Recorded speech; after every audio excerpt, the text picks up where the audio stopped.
자, 제일 먼저 나오는 게 공유결합의 형성입니다. 공유결합은 어떤 방법으로 형성이 되느냐에 대한 내용인데, 우리 옥텟 규칙의 근거에서 결합이 형성이 되겠죠?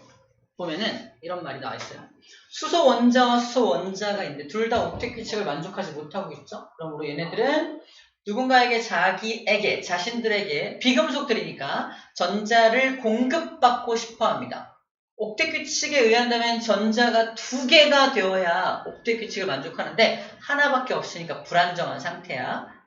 근데 자신들한테 전자를 공급해줄 녀석은 금속이거든요. 근데 주변에 아무리 둘러봐도 금속이 없어. 대신에 누가 존재한다? 자신과 똑같은 상태에 있는 비금속만 옆에 존재할 때 비금속과 비금속이 만나서도 옥텟 규칙을 만족시킬 수 있는 방법이 있더라 이겁니다. 어떻게 한다? 전자를 서로 공유한다. 전자를 공유해서 이 녀석 왼쪽에 있는 수소 원자 입장에서도 1차 껍질에 전자 2개 있는 것처럼 배치를 하고 오른쪽에 있는 수소 원자 입장에서도 껍질에 전자가 2개 있는 것처럼 배치를 시키면 공유결합이라는 게 형성이 되고 옥텟 규칙을 만족하게 되겠죠. 이렇게 형성된 결합을 공유결합이라고 불러주고요. 그때 공유하고 있는 전자쌍을 공유전자쌍이라고 불러줍니다. 공유전자쌍이라고 불러줘요. 하나 더 볼게요. 물분자입니다. 자, 물분자 같은 경우는 산소, 수소 전부 다 비금속들이라서 전자가 필요한데 산소는 전자가 2개 필요한 상황이고 수소는 전자가 1개 필요한 상황입니다. 그래서 일단 산소와 수소가 1대1로 결합을 해서 전자 하나를 공급을 받아 이렇게 공급을 받으면 수소는 지금 옥텟 규칙 만족했으니까 하하하 웃고 있습니다. 그죠? 안정화됐어. 하지만 산소는 아직은 한쪽이 안 돼 있죠? 하나의 수소를 더 달라붙게 해가지고 한 쌍의 공유 결합을 더합니다. 전부 다 옥텟 규칙을 만족하게 되어서 안정적인 분자를 이루게 됩니다. 자, 일단 첫 번째 분자라는 용어는 어디에만 사용할 수 있다? 분자라는 용어는 공유결합 물질만 only 얘한테만 사용할 수 있다 라는 겁니다. 분자라는 말. 분자의 특징이 뭐냐면 개수를 셀 수 있다.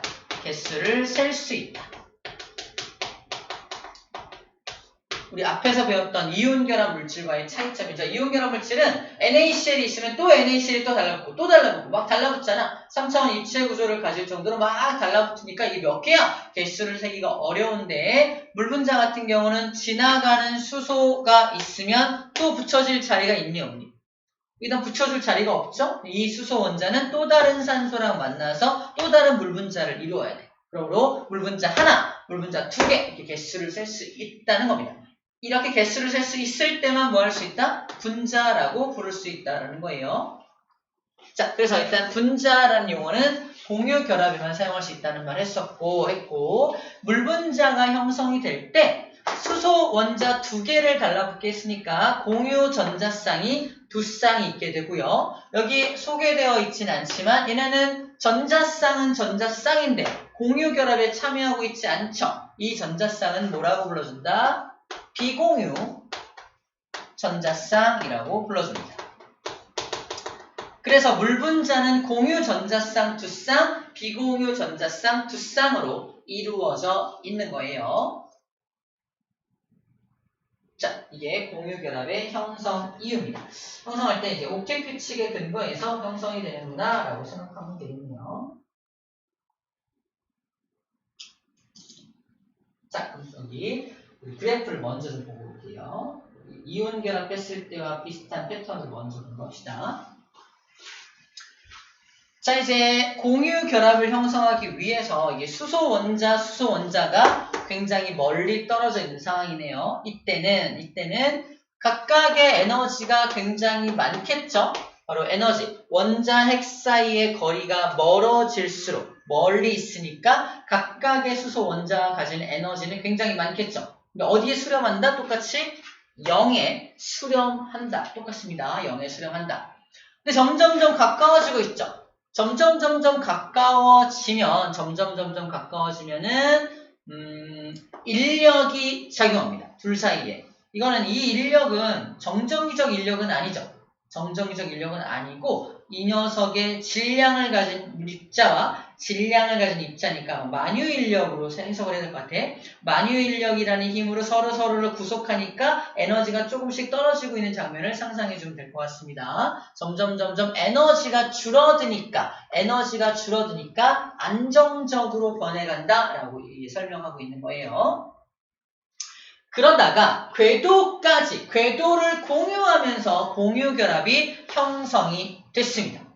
공유결합이 형성이 딱 됐을 때 가장 에너지가 낮아지게 됩니다. 가장 에너지가 낮았을 때 드디어 결합이 형성될 수가 있습니다. 만약에 더 가까워지게 된다면 원자핵과 원자핵 사이에 반발력, 또 전자와 전자 사이에 반발력이 존재해서 서로 밀어내게 되겠죠. 그래서 반발력 때문에 이거는 오히려 불안정해지게 되어서 에너지가 붕 올라가게 됩니다. 그래서 요 결합이 형성된 시점을 기준으로 오른쪽은 인력이 더 우세한 시점이고 왼쪽은 더 가까워지면 반발력이 우세해져서 에너지는 더 많아지게 돼서 결합이 깨져버리게 돼요. 얘가 가진 에너지가 0이고요. 결합이 형성됐을 때 에너지가 마이너스 436이라고 적혀 있습니다. 뭔 소리야? 에너지는 이만큼을 방출해야 한다는 얘기예요. 이만큼의 에너지를 방출하면서 결합이 된 거야. 거꾸로 말하면 이 녀석을 다시 둘로 떼어내려면 얼마의 에너지를 공급해 주어야 한다? 이만큼의 에너지를 공급해 주어야 한다는 거야.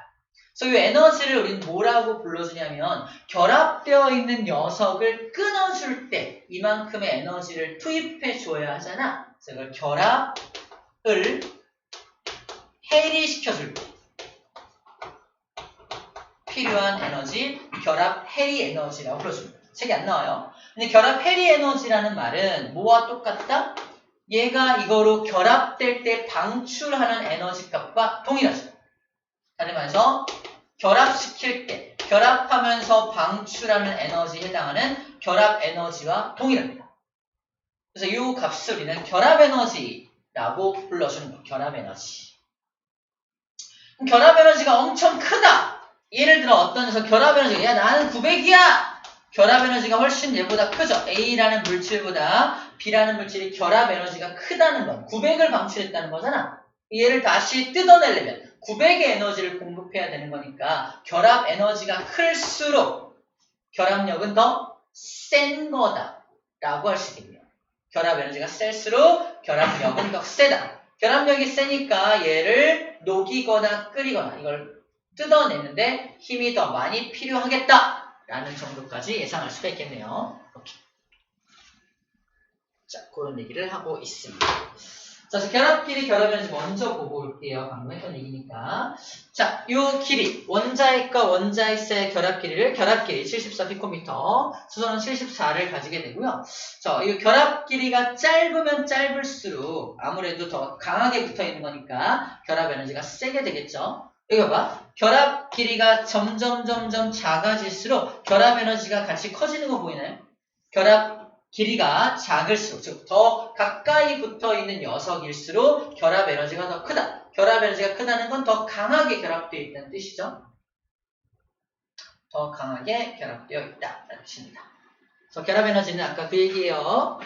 결합을 끊어서 기체 상태의 원자로 만드는데 필요한 에너지. 저 정의만 본다면 뭘 얘기하고 있는 거야? 결합 해리 에너지를 얘기하고 있는 거거든. 근데 결국 결합 해리 에너지 값이나 얘가 결합할 때 방출하는 에너지 값이나 동일하기 때문에 용어는 뭘 쓴다? 쟤를 결합 에너지라고 이름을 붙여놓는다. 이해되죠? 결합 에너지가 크면 결합이 강하다. 그래서 이렇게 말할 수 있습니다. 그래서 수소 기체를 다시 원자 상태로 뜯어낼 때 넣어주어야 하는 에너지고 결합 해리 에너지, 다른 말로 그냥 결합 에너지라고 말해주는 겁니다. 아시겠죠? 그런 얘기를 먼저 하고 있습니다.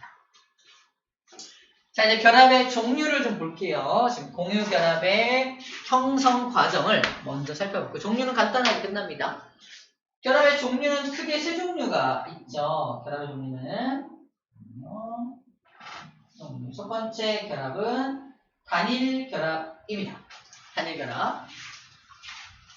HF, H2, NH3, CH4 같은 것들은 이런 단일 결합을 하게 되는데, 단일 결합은 나는 전자 한 개 부족해, 나도 한 개 부족해 이럴 때 한 쌍만 공유 결합하면 되죠. 한 쌍의 공유 결합, 한 쌍의 전자쌍만 공유 결합하는 것을 단일 결합이라고 해요. 이러면 둘 다 옥텟 만족하잖아요. 단일 결합하는 거고, 이중 결합 같은 경우는 한 쌍만 가지고 안 돼. 산소, 탄소, 산소 두 개 필요하죠. 두 개 필요하죠. 탄소는 4개 필요하거든. 그래서 왼쪽에 2개, 오른쪽에 2개. 이런 식으로 공유 결합을 형성해야 완벽하게 옥텟 규칙을 만족할 수 있습니다. 이때 잘 봐. 같은 방향으로 한 쌍, 두 쌍. 같은 방향으로 두 쌍의 전자쌍을 공유하고 있죠. 이때 이것을 이중 결합이라고 불러줍니다. 그래서 이산화탄소 분자는 이중 결합이 몇 개 있다? 이중 결합이 2개 있는 거야. 공유 전자쌍은 몇 쌍 있는 거야? 4쌍 있는 거야. 공유 전자쌍은 4쌍 있는 거고, 이중 결합이 몇 개냐 그러면 2개의 이중 결합이 있습니다 라고 말해주는 겁니다.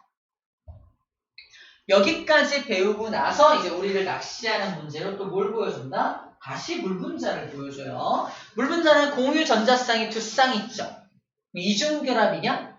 그건 아니라 그랬죠. 아까 말했어. 같은 방향으로 2쌍이 있을 때만 이중 결합이고, 얘는 방향이 어때요? 이 방향, 이 방향. 방향이 다를 때는 이중 결합이라고 부르지가 않고, 뭐라고 말해야 돼?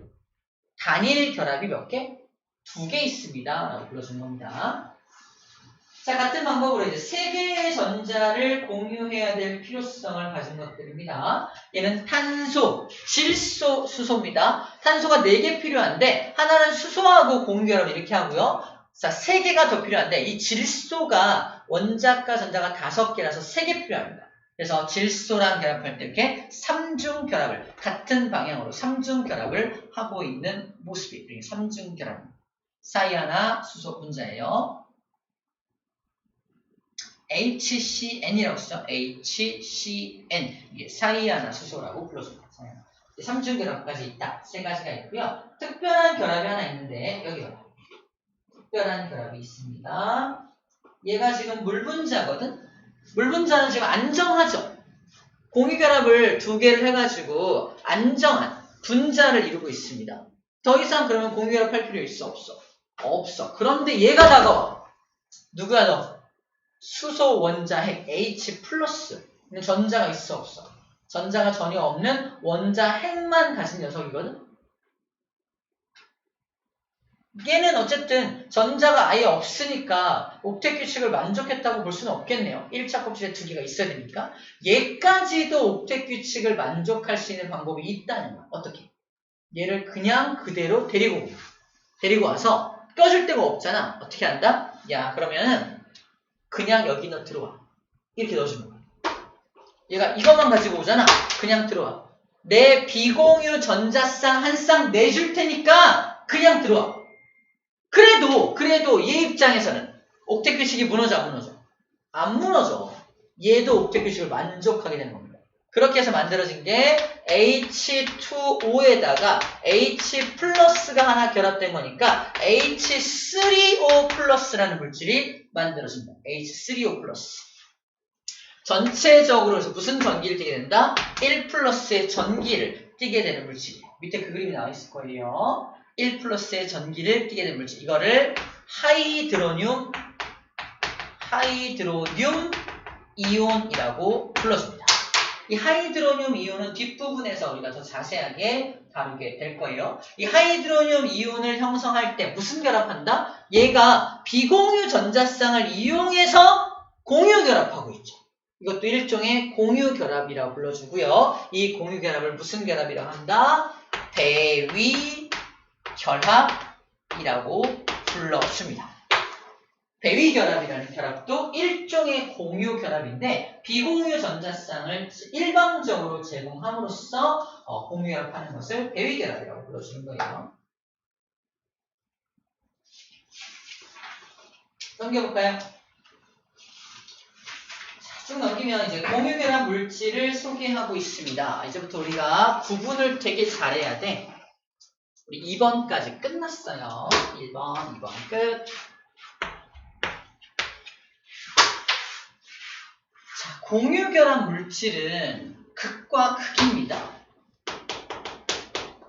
공유결합 물질은 크게 두 종류가 있는데 첫 번째가 이런 것들이에요. 얼음, 드라이아이스, 아이오딘. 얼음을 제외하고 드라이아이스와 아이오딘이 바로 공유결합 물질이다. 그렇겠죠? 드라이아이스는 이산화탄소가 뭉쳐있는 거고 아이오딘은 I2라고 하는 아이오딘이 이렇게 뭉쳐있는 건데 아이오딘과 드라이아이스의 공통점은 뭐냐면 승화성 물질입니다. 다시 말해서 드라이아이스를 딱 갖다 놓고 가만 놔두면 어떻게 돼요? 다 날아가죠. 밑에 흥건한가요? 흥건하지 않아요. 다 기체로 날아가. 고체 상태인 드라이아이스가 바로 기체로 날아가는 성질을 승화라고 불러주고 승화의 성질을 가진 물질을 승화성 물질이라고 불러줍니다.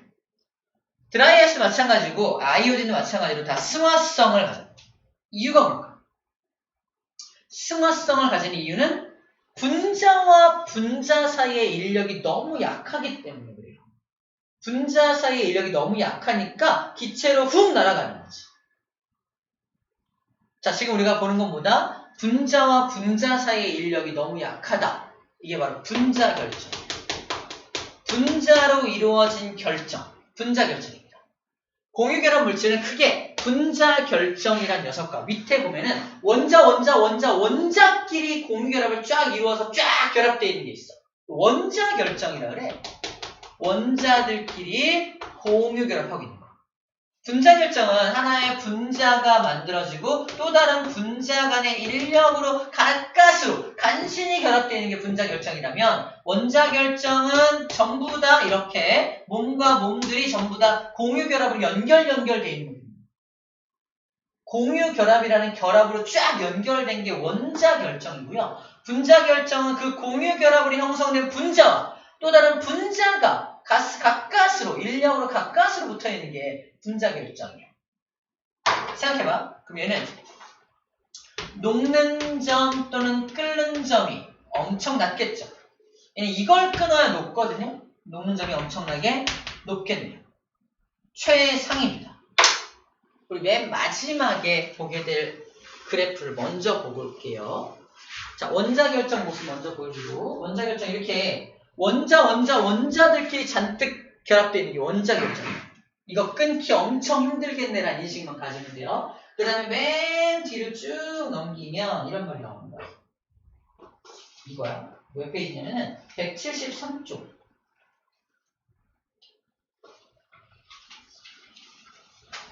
여기 다이아몬드, 산화칼슘, 산화알루미늄, 칼슘, 알루미늄 나와 있어요. 다이아몬드는 무슨 결정이냐면 공유 결정, 다른 말로 원자 결정입니다. 원자와 원자가 결합되어 있는 거라 녹는 점이 어마어마해요. 방금 했던 이 얘기야. 그리고 여기는 나와 있지 않지만 분자 결정. 분자 결정 같은 경우는 얘도 이온 결합 물질이잖아. 공유 결합 물질이잖아. 분자 결정도 공유 결합 물질인데 분자 결정은 녹는 점이 아예 마이너스야, 진짜로. 정말 작습니다. 다시 말해서 우리 두 번째로 공유 결합 물질. 공유 결합 물질이 두 종류가 있는데 하나는 1등이고요. 나머지는 꼴등이에요. 그래서 전체 이온 결정은 이온 결합 물질이고 얘는 금속 결합 물질이거든. 그래서 전체 우리 이온 결합 물질 저번 시간에 배웠고 오늘 공유 결합 물질 배우고 금속 결합 물질 배울 건데 이 중에서 가장 녹는 점이 높은 건 누구다? 오늘 배운 것 중에 해당하는 것 중에 원자 결정, 다른 말로 공유 결정. 저 녀석이 가장 녹는 점, 끓는 점이 높아요. 원자들끼리 완전히 몸이 붙어 있는 거니까. 하지만 두 번째로 배우는 이거 분자 결정은 꼴등이다. 가장 녹는 점, 끓는 점이 낮다라는 말을 하고 있는 겁니다. 그 다음에 지난 시간에 배웠던 이온 결합 물질이 두 번째로 녹는점 클로점이 높고요. 금속 결정은 세 번째로 녹는점 클로점이 낮은 편입니다. 이온 결정보다는 좀 낮은 편이야. 이것을 이렇게 암기하면 좋을 것 같아요. 얘네들은 이미지적으로 좀 이제 기억하면 될 것 같고, 자, 이온 결정, 금속 결정. 이온 결정에 Na 플러스하고 Cl 마이너스가 서로 달라붙고 있는 거 하고, Fe 플러스하고 1 플러스 하자. Na 플러스하고 또 다른 Na 플러스가 가운데 전자를 중심으로 서로 결합되어 있는 모습을 상상할게요. A, B입니다. 얘는 물질과 물질이 정전기적 인력으로 꽉 결합되어 있는 거라면 얘는 물질과 물질은 서로 반발력으로 밀고 있어. 그죠? 금속 결합 물질은 서로 밀고 있는데 가운데 전자가 겨우 잡고 있는 모습이죠. 그러면 누가 더 녹이기 힘들다? 얘가 더 녹이기 힘들겠네라고 생각합니다. 그래서 실제로 자료로도 어떻게 나와 있다? 이온 결정이 금속 결정보다 훨씬 녹는 점이 높은 것으로 나와 있죠. 요 자료를, 요 그림을 함께 집어넣어서 저 표를 함께 이해해주면 좋을 것 같아요. 결국 이 얘기를 하려고 지금 분자 결정도 소개하고 있는 거고 원자 결정도 소개하고 있는 겁니다. 다시 넘어가 볼게요. 분자 결정 쪽으로 넘어가면, 자, 분자 결정은 분자성 고체라고도 하고요. 분자들 사이에 작용하는 인력으로 겨우겨우 달라붙어 있는 건데, 그나마 물분자끼리 달라붙어 있는 얼음이라고 하는 분자 결정은 그나마 이 물분자가 약간의 전기를 띠는 거 알아요? 물분자가 약간의 전기를 띠니까 전기적 인력이 살짝 있어요. 그것 때문에 100도, 무려 100도나 되어야 0도가 되어야 녹일 수 있어. 100도가 되어야 끓일 수 있죠. 근데 얘네들은 상온 20도만 돼도 기체로 날아간다는 얘기야. 승화성. 20도가 뭐야? 10도만 돼도 날아갈 거야. 그래서 굉장히 낮은 온도에서 끓고 있다. 승화가 되고 있다는 겁니다. 그만큼 인력이 훨씬 약해요. 왜? 얘네들은 전기를 안 띠거든요. 아이오딘, I2 전기 띨 이유가 없습니다. 무극성이야. CO2도 전기를 안 띱니다. 무극성이. 극성이 아닌 걸 무극성이에요. 그러므로 정전기적 인력이 전혀 없으니까 분자 간의 인력이 너무 약해서 금방금방 날아가 버린다. 이게 뭐다? 분자 결정이다.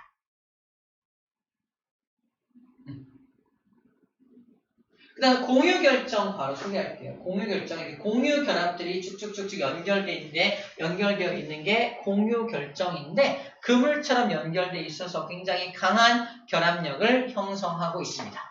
강한 결합력을 형성하고 있다. 근데 흑연 같은 경우는 좀 강하진 않죠. 왜 안 강하게 느껴지냐면 아래층과 위층과 그 위층, 층으로 되어 있어요. 우리 갖고 있는 연필이 바로 흑연들인데 이렇게 쓱 그리면 위층과 아래층이 분리가 되면서 써지는 거거든.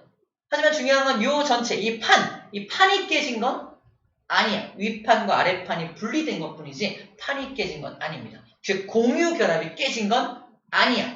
공유 결합 물질과 또 다른 공유 결합 물질 사이의 인력이 살짝 끊어진 것뿐이지 공유 결합 자체가 깨진 건 아니다라고 정리해주면 됩니다.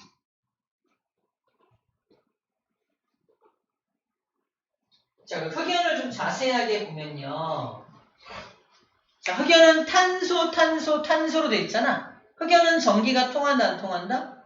통한다. 통하는 이유가 나와 있죠. 어디 나와 있어요? 흑연은 원자과 전자가 4개인데 몇 개만 공유결합하고 있다? 3개만 공유결합하고 있어요. 하나가 남아돌죠. 즉 여기 안 보이지만 남아도는 전자가 이렇게 돌아다니고 있는 장면을 상상해주면 됩니다. 그래서 흑연 같은 경우는 전기가 통해. 다이아몬드는 전기 통해 안 통해? 안 통해. 4개의 전자를 모두 이용해서 4개 모두 공유결합에 참여하고 있죠. 돌아다니는 전자가 없습니다. 그러므로 얘는 전기가 통하지 않게 되는 거예요. 이렇게 이런 것들 정리할 수 있겠네요. 자, 그럼 공유결합 물질들은 이제 둘을 구분해야겠죠. 분자 결정은 겁나 잘 부서져요. 그치? 하지만 공유 결정은 그렇지 않아요 라고 이야기하고 있습니다.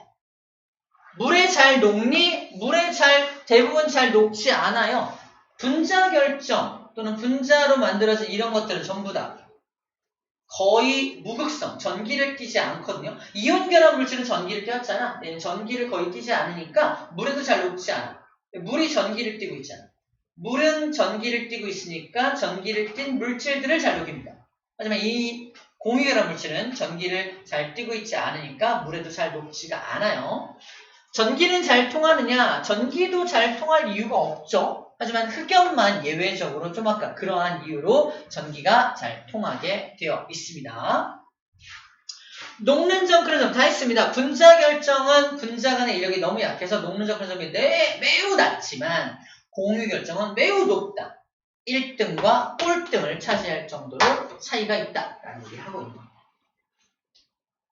자, 오른쪽 문제가 풀려있나요? 풀려있는 사람도 있고요. 풀려있나요? 풀려있죠?